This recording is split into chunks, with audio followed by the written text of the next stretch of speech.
Telangana deputy CM బట్టి విక్రమార్కపై సహచర మంత్రులు నారాజుగా ఉన్నారా అంటే అవుననే వార్తలు వినిపిస్తున్నాయి సెక్రటేరియట్ వర్గాల నుంచి. దీంతో సహచర మంత్రులు బట్టిని ఒంటరి చేశారా? బట్టిపై ఎవరు కామెంట్స్ చేసినా పట్టించుకోవడం లేదా? అసలు ఈ అసంతృప్తి వెనుక ఉన్న కారణాలేంటి? బట్టిని ఏ విషయంలో ఒంటరి చేశారో ఈ కథనంలో తెలుసుకుందాం.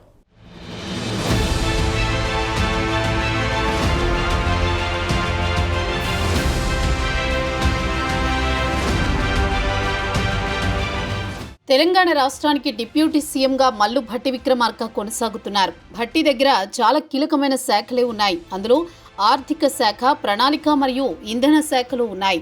ప్రస్తుతం ఇందులో ఉన్న ఆర్థిక శాఖకే డిప్యూటీ సీఎంపై నారాజ్కి కారణమయ్యాయి. అవునా? ఆ శాఖతో సమస్య ఏంటని అనుకుంటున్నారా? రాష్ట్రంలో ఆర్థిక వ్యవస్థ సరిగా లేదని, గత ప్రభుత్వం అప్పుల్లో రాష్ట్రాన్ని ముంచేసిందని, ఫైనాన్స్ పరంగా పైసలు లేవని ప్రభుత్వం, సీఎం, మంత్రులు పదే పదే చెప్పుకుంటూ వస్తున్నారు కదా. ఇంకేంటి సమస్య?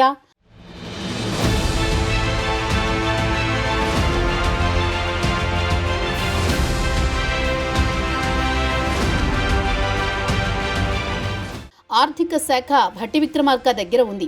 రాష్ట్రంలో ఎలాంటి ఫండ్స్ అయినా ఆ శాఖ నుండే రిలీజ్ అవ్వాలి. అవి సహచర మంత్రుల శాఖకి సంబంధించిన ఆర్థిక పరమైన అంశాలైనా, రాష్ట్రంలో మరే ఆర్థిక అంశాలైనా.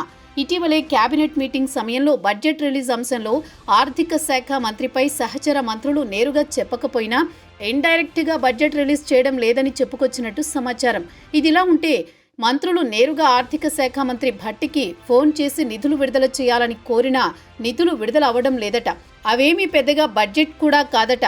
10 నుంచి 20 లక్షల నుండి 50 లక్షల వరకు ఉన్న బడ్జెట్స్ కోసం 1కి 2 సార్లు బడ్జెట్ శాంక్షన్ అవ్వడం లేదని మంత్రులు కాస్త నారాజుగా ఉన్నట్టు సమాచారం.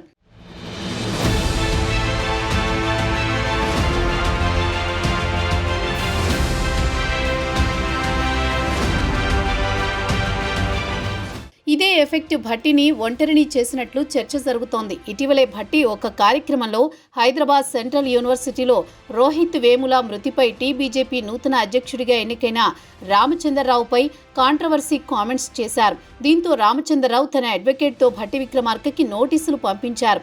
క్షమాపణలు చెప్పకపోతే పెద్ద మొత్తంలో పరువు నష్టం చెల్లించాల్సి ఉంటుందని నోటీసులు పంపించారు. కానీ ఈ అంశంపై సహచర మంత్రులు, ఇతర నాయకులు పెద్దగా స్పందించలేదు. కౌంటర్ అటాక్ చేసింది లేదు. ఇలా భట్టిని సహచర మంత్రులు, నాయకులు ఒంటరిని చేసినట్లు పార్టీ వర్గాల్లో, సెక్రటేరియట్ వర్గాల్లో జోరుగా చర్చ నడుస్తోంది.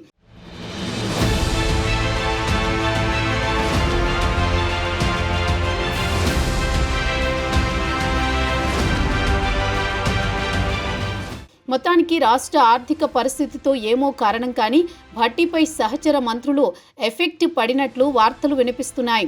అదే ఎఫెక్ట్ ఒంటరివాణ్ణి చేసినట్లు సమాచారం. మరి దీనికి ఫుల్ స్టాప్ పడుతుందా, కంటిన్యూ అవుతుందో చూడాలి.